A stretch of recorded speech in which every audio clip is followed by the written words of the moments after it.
This is the 5th segment in learning to play Magic the Gathering, and since YouTube only allows 10 minutes in length for video time, I was unable to finish all the combat abilities from the last segment, so I'm going to add 3 of those into this segment, along with a term called Mana Burn, and also in this segment you will learn all the different parts of your turn. Another ability is something called Rampage, and it'll say Rampage and usually have a number next to it. And I'm going to explain what that number means. But Rampage is an older ability and it's not usually on the newer cards. So if you happen to have an older card that says Rampage, this is what this means, but you typically will not come across this ability. What Rampage means is if this creature here attacks, any creature blocking it beyond the first, it's going to get plus X, where X is equal to the number after Rampage. So if 3 creatures were to block this creature, it would get +1/+1 for 2 of them. So it would get +2/+2. So Rampage is a good ability against multiple blockers. Now there is another ability here that you'll note called Double Strike. And what this allows you to do is deal both first strike and regular combat damage. So what that means is you get to deal your power doing your first strike combat and your regular combat. So if you kill all your blockers on your first strike combat, you then therefore do not get your regular combat damage to a player unless your creature has trample. So Double Strike is a little trickier to understand, but basically you're attacking twice. You're getting your first strike damage, and you're also doing your damage again to your blocking creatures or player during your regular combat damage. Now please forgive me, I don't actually have a card with this certain ability, but I'm going to improvise here. The ability is called Flash, and Flash is on your creature card only. So what it does is it allows you to play a creature card as an instant, which means you can play it at any time during the game. So let's say here this bird cost 1 mana to play and it had Flash. I can then play it at any time. So let's say my opponent is attacking me and I'm blocking with my creatures, and one of his creatures gets through, and I'm going to take a big hit of damage. Now it's my opponent's turn, so normally I couldn't play a creature card, but since it has Flash, it counts as an instant. I can pay 1 mana, put this card into play, and block that creature. And my opponent is caught off guard because normally you can't play creatures on his turn. But since it has Flash, you can play it at any time. Another term that I'm going to discuss is something called Mana Burn.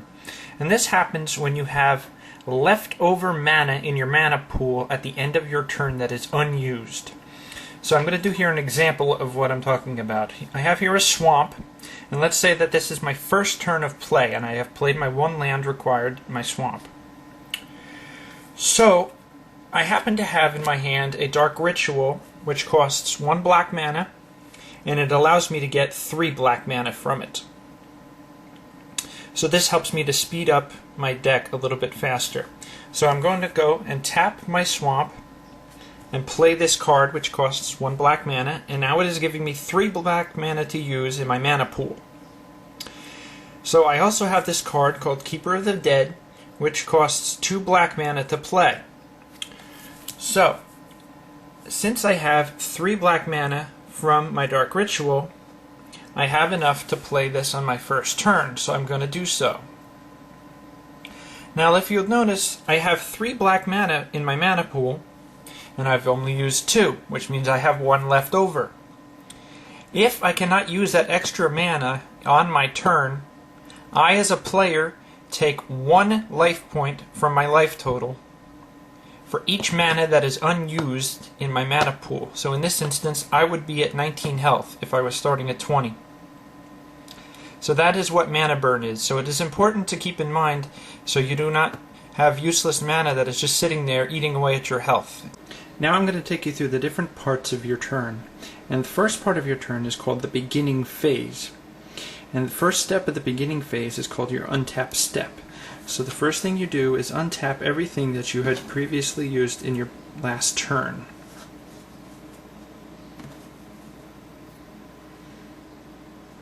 The next step that you take is your upkeep step. So if you have a card that has an upkeep cost to it, this is when it will be played or used.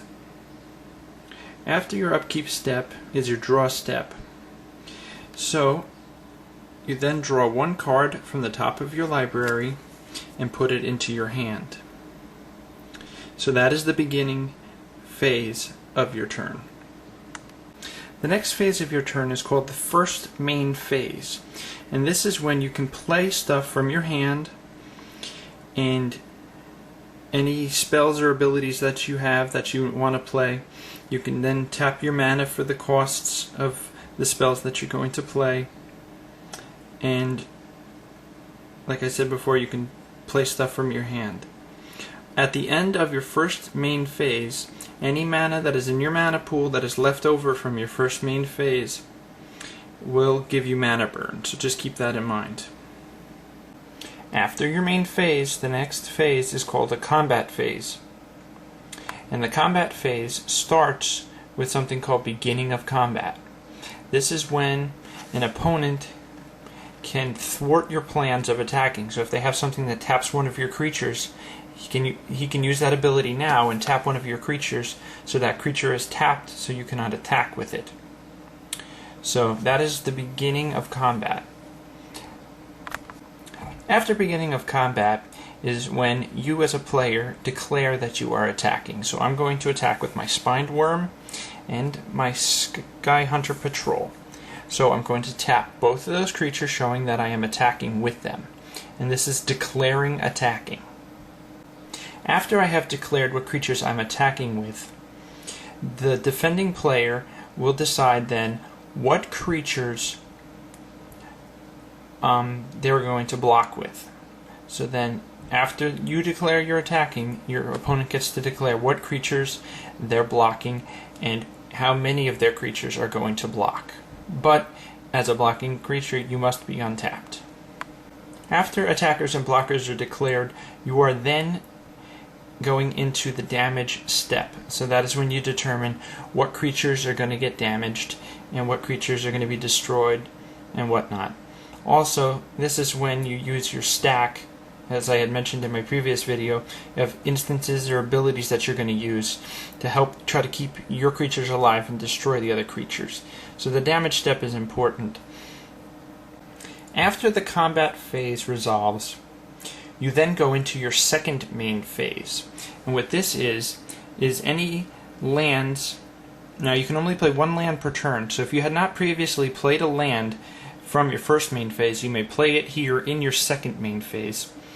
Or any sorceries or instances or any cards from your hand that you then want to play. You can even play creatures again if you did not play creatures from your first main phase that you want to play.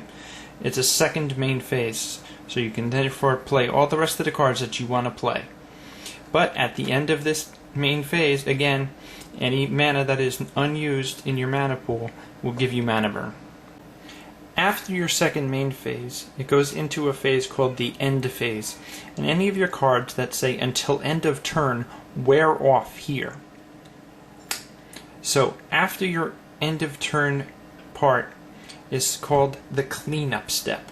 And what this means is if you have any cards above 7 in your hand, however many you have above 7, they are then discarded into your graveyard. Also, any damage that is on your creatures from combat is removed in the cleanup step. And also to note, in the cleanup step is the only time that you're not allowed to play instant cards here. And then at the end of your cleanup step, you as a player declare, I am done. So the other player can then start his beginning phase.